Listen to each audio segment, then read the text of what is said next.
सोचिए, एक आम सुबह, एक ऑटो और एक महिला जो बिल्कुल आम लग रही थी, पर उसने जो देखा, उसने पूरे जिले की नींद खोल दी। ये कहानी है बलूक से नहीं, इंसाफ से। और आज आप देखेंगे कि कैसे एक आईपीएस ने सिस्टम के भीतर छुपे भूत को बेनकाब कर दिया। सुबह के समय जिले की आईपीएस काव्या राठौड़ एक ऑटो में बैठी हुई थी। ऑटो ड्राइवर को यह बिल्कुल भी अंदाजा नहीं था कि जो महिला उसकी ऑटो में बैठी हुई है वो कोई आम महिला नहीं, बल्कि जिले की आईपीएस मैडम काव्या राठौड़ है। काव्या राठौड़ ने काले रंग की साड़ी पहनी हुई थी और उन्हें देखकर बिल्कुल एक आम सी महिला लग रही थी। काव्या राठौड़ अपनी छोटी बहन की शादी में उपस्थित होने के लिए सुबह के समय जिले की आईपीएस काव्या राठौड़ एक ऑटो में बैठी हुई थी। ऑटो ड्राइवर को यह बिल्कुल भी अंदाजा नहीं था कि जो महिला उसकी ऑटो में बैठी हुई है वो कोई आम महिला नहीं, बल्कि जिले की आईपीएस मैडम काव्या राठौड़ है। काव्या राठौड़ ने काले रंग की साड़ी पहनी हुई थी और उन्हें देखकर बिल्कुल एक आम सी महिला लग रही थी। काव्या राठौड़ अपनी छोटी बहन की शादी में उपस्थित होने के लिए छुट्टी लेकर ऑटो में बैठी घर जा रही थी। ऑटो ड्राइवर को यह बिल्कुल नहीं पता था कि यह मैडम कोई आम औरत नहीं, बल्कि जिले की आईपीएस मैडम है। ऑटो चलाते हुए ड्राइवर ने काव्या से कहा, मैडम, आपकी वजह से मैं इस रास्ते से जा रहा हूं, लेकिन हो सकता है इस रास्ते में पुलिस हो। हमारे जिले का जो इंस्पेक्टर है वो ऑटो का चालान बिना वजह काटता है और पैसे लूटता है। पता नहीं मेरे किस्मत में क्या लिखा है। ऊपर वाला करे कि इस टाइम पर पुलिस ना हो। काव्या राठौड़ मन ही मन सोच रही थी कि ड्राइवर ये सब जो बोल रहा है, क्या सच में यहाँ के थाने का इंस्पेक्टर ऐसा करता है? उनके मन में यही सारी बातें चल रही थी। जैसे ही ऑटो थोड़ी दूर आगे बढ़ी, उन्होंने देखा कि इंस्पेक्टर राघव चौहान सिपाहियों के साथ खड़ा होकर चेकिंग कर रहा है। जैसे ही ऑटो उनके सामने आया, इंस्पेक्टर ने लाठी का इशारा करके ऑटो को रोक दिया। ड्राइवर ने जैसे ही ऑटो रोका, इंस्पेक्टर गुस्से में बोला, नीचे उतरो, अपने बाप की सड़क है क्या? इतनी स्पीड में ऑटो चला रहे हो, डर नहीं लगता तुम्हें? अब जल्दी से 5,000 रुपए का चालान भरो। इतना कहकर इंस्पेक्टर चेकबुक निकालने लगा। ऑटो वाले मोहनदास ने डरते हुए जवाब दिया, सर, मैंने कोई नियम नहीं तोड़े। आप किस चीज के चालान काट रहे हैं? प्लीज ऐसा मत करें, मेरी कोई कमाई नहीं हुई है। मैं आपको इतने पैसे कहाँ से दूं? इंस्पेक्टर भड़क उठा, ज्यादा जुबान मत चलाना। पैसे नहीं हैं तो ऑटो क्यों चलाता है?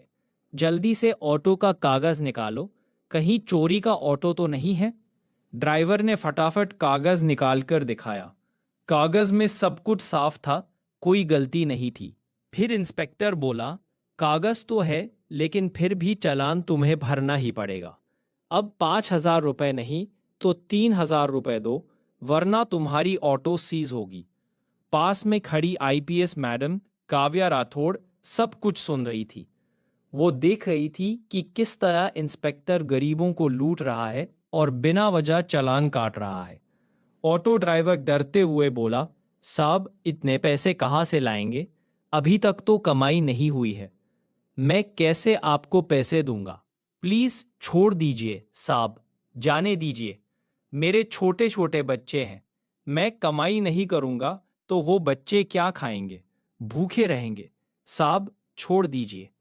मगर इंस्पेक्टर राघव चौहान को जरा भी दया नहीं आई। उसने गुस्से में ऑटो ड्राइवर के गाल पर एक जोरदार थप्पड़ जड़ दिया और कहा, जब पैसे नहीं है तो ऑटो चलाता क्यों है? तेरे बाप का सड़क है जो इतना स्पीड में गाड़ी चलाएगा? ऊपर से मुझसे ही जुबान लड़ा रहा है। चल, तुझे थाने में सबक सिखाएंगे। इतना सुनकर आईपीएस मैडम काव्या राठौड़ खुद को काबू ना कर सकी और इंस्पेक्टर के सामने आकर बोली, इंस्पेक्टर, आप बिल्कुल गलत कर रहे हैं। जब ड्राइवर का कोई गलती नहीं है तो आप बिना वजह चालान क्यों काट रहे हैं? ऊपर से थप्पड़ मारना कानून का उल्लंघन है। आपको कोई हक नहीं है ऐसे किसी गरीब पर अत्याचार करने का। इसे जाने दीजिए। इंस्पेक्टर पहले से ही गुस्से में था। काव्या राठौड़ की बात सुनकर और भड़क उठा और गुस्से में बोला, अच्छा, तो मुझे सिखाएगा कि कानून क्या होता है? लगता है तुझे भी जेल की हवा चखानी पड़ेगी। वैसे तेरी भी जुबान चलने लगी है। चल, दोनों एक साथ जेल में मजा लेते रहना। आईपीएस काव्या राठौड़ गुस्से से लाल हो चुकी थी, मगर खुद को काबू कर रही थी और देखना चाहती थी कि ये इंस्पेक्टर किस हद तक गिर सकता है।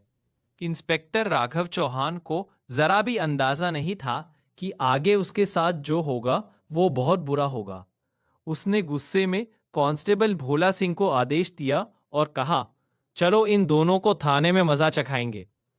फिर दो सिपाही आगे बढ़े और दोनों को थाने कहा, इन दोनों को यहीं बैठा दो, अब यहीं देखते हैं दोनों क्या करते हैं, इनकी औकात दिखानी पड़ेगी। कांस्टेबल भोला सिंह ने दोनों को बैठा दिया। इंस्पेक्टर राघव कुर्सी पर बैठा और हंसते हुए बोला, छोटू काका चाय लेकर आओ। इंस्पेक्टर राघव चौहान चाय पी ही रहा था कि तभी उसका मोबाइल बज उठा। उसने तुरंत कॉल उठाई और बात करने लगा। राघव बोल रहा था, हाँ सब काम हो जाएगा, बस मेरे पैसे तैयार रखना, आप टेंशन मत लो, मैं आपका सारा काम कर दूंगा। आईपीएस काव्या राठौड़ और मोहनदास दोनों बैठकर इंस्पेक्टर की बातें सुन रहे थे। काव्या मन ही मन सोच रही थी, यार ही नहीं, थाने के अंदर भी गलत काम करता है, गरीबों को लूटता है, उनका हक मारता है और बिना वजह लोगों पर अत्याचार करता है। वो अपने गुस्से को काबू में रखी हुई थी, मगर शांत थी, क्योंकि उसे पता था कि इंस्पेक्टर के साथ आगे जो करेगी वो पूरे शहर को दिखेगा। वो प्लान बना रही थी कि इसे कैसे लोगों के सामने बेनकाब करना है। पास में बैठा ऑटो ड्राइवर मोहनदास डर के कारण कांप रहा था। उसकी आंखों में आंसू थे। घर की चिंता और जिम्मेदारी से वो रो रहा था। पर काव्या राठौड़ को देखकर उसके मन में विश्वास उभरा कि शायद वो बच जाएगा। तभी काव्या ने उसे कहा, आप टेंशन मत लीजिए, ये इंस्पेक्टर कुछ नहीं कर पाएगा, मैं आपके साथ हूं और इसे दिखाऊंगी कि कानून की ताकत क्या होती है। आप निश्चिंत रहिए, मैं कोई आम महिला नहीं हूं, मैं आईपीएस ऑफिसर काव्या राठौड़ हूं। मुझे इसके सब करतूतों का सबूत चाहिए, इसीलिए मैं अभी चुप हूं, देखती हूं ये किस हद तक गिरता है, फिर देखिए इसका क्या हाल करती हूं। यह सुनकर मोहनदास को शांति मिली। वो बोला, क्या आप सच में आईपीएस मैडम हैं? तो आपने मुझे पहले क्यों नहीं बचाया? काव्या मुस्कुराई, मैं सबक सिखाना चाहती हूं, जब समय आएगा तो पूरा शहर देखेगा कि कानून क्या होता है। कुछ देर बाद इंस्पेक्टर राघव चौहान ने कांस्टेबल भोला सिंह को बुलाया और बोला, जाकर ऑटो ड्राइवर को बुलाओ। हवलदार तुरंत गया और कहा, सर बुला रहे हैं। मोहनदास घबरा गया, मगर काव्या ने उसे विश्वास दिलाया, टेंशन मत लो, मैं यहीं हूं। मोहन अंदर गया। इंस्पेक्टर पैर के ऊपर पैर रखकर सिगरेट पी रहा था। उसने देखा और बोला, देख, अगर ऑटो को बचाना है तो 5,000 रुपए देने होंगे, वरना सीज कर ली जाएगी। पूरे जिले में मेरा ही राज है, मैं जो चाहता हूं करता हूं। ड्राइवर रोते हुए बोला, सर मैं गरीब हूं, रुपए 5,000 कहां से दूं, प्लीज मुझे जाने दीजिए। इंस्पेक्टर बोला, ठीक है, 3,000 रुपए दे दे और निकल। बेचारा मोहनदास ने अपनी जेब से 2,000 रुपए निकाले और बोला, बस इतना ही है। राघव ने बिना शर्म पैसे ले लिए और बोला, जा बाहर जाकर बैठ। फिर उसने कांस्टेबल भोला सिंह को कहा, अब उस औरत को बुला। काव्या राठौड़ अंदर आई। इंस्पेक्टर हंसते हुए बोला, नाम क्या है? काव्या ने सीधा जवाब दिया, नाम का क्या करेंगे आप, सवाल पूछिए। इंस्पेक्टर हैरान रह गया।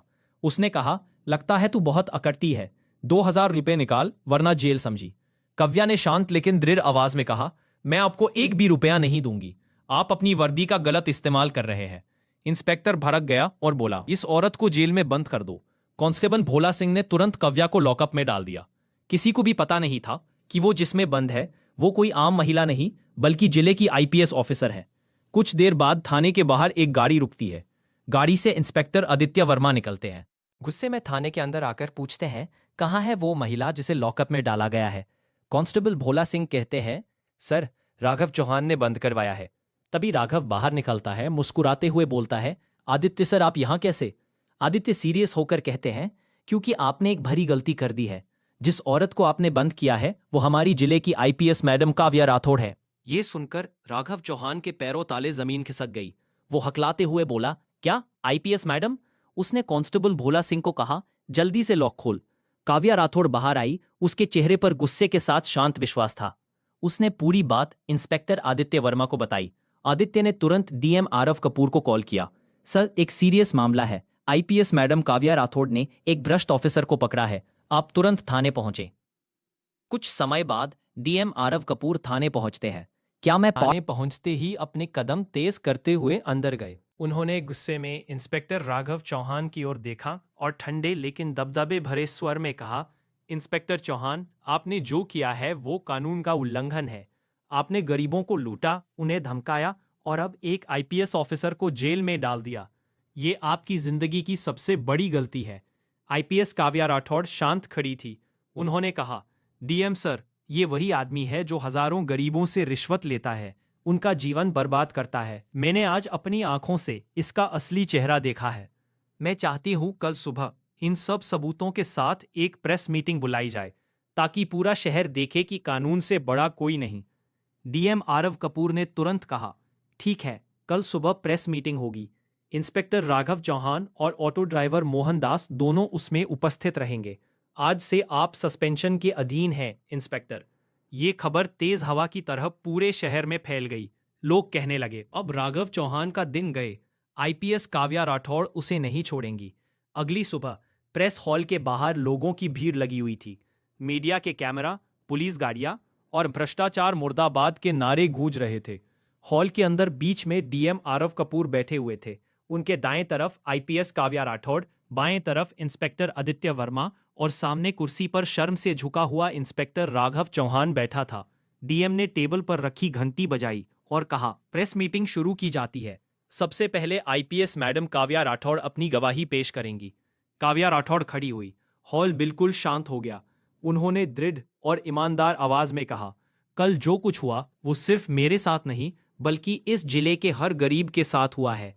एक पुलिस ऑफिसर जिसे कानून की रक्षा करनी थी, उसने अपनी वर्दी का गलत इस्तेमाल किया। मैं अपनी छोटी बहन की शादी के लिए छुट्टी पर थी, एक आम महिला के रूप में निकली थी ताकि समझ सकूं कि सड़क पे आम जनता के साथ क्या होता है। तब मुझे पता चला कि इंस्पेक्टर राघव चौहान गरीब ऑटो वालों से पैसे वसूलता है, धमकाता है और बिना वजह चालान काटता है। जब मैंने इन सबके खिलाफ आवाज उठाई तो मुझे ही जेल में डाल दिया गया।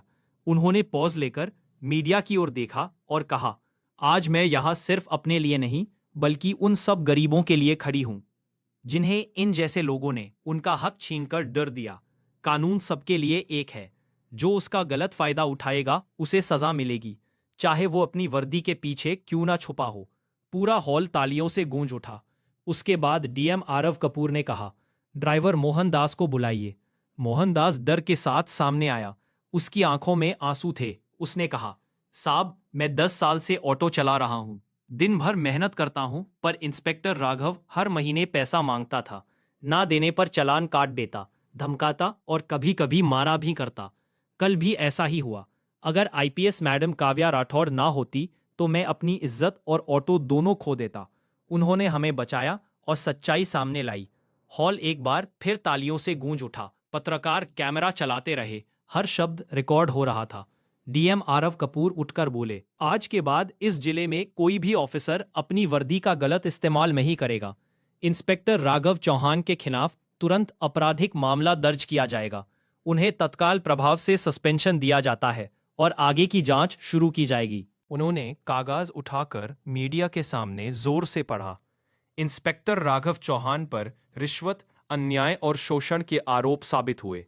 उन्हें आज से उनके पद से हटाकर जेल भेजा जाता है। मीडिया ने फ्लैश चला दिए। भीड़ तालियों और नारों से गूंज उठी। न्याय मिला, काव्या राठौड़ जिंदाबाद, भ्रष्टाचार का अंत हो। इंस्पेक्टर राघव के चेहरे का रंग उड़ गया। कांस्टेबल भोला सिंह ने आगे बढ़कर उसे हथखड़ी लगाई जब उसे बाहर ले जाया जा रहा था। आईपीएस काव्या राठौड़ ने भीड़ की ओर देखकर कहा, आज का फैसला सिर्फ इंस्पेक्टर राघव चौहान की हार नहीं बल्कि सच्चाई की जीत है। वर्दी का मतलब है सेवा और सुरक्षा, ना कि डरावा और लूट। जब तक कानून और इंसाफ इस देश में है तब तक कोई भी अन्याय ज्यादा देर जिंदा नहीं रह सकता। पूरा हॉल तालियों से गूंज उठा। काव्या राठौड़ के चेहरे पर विश्वास और गर्व था। इंसान के रूप में, ऑफिसर के रूप में और इंसाफ के रखवाले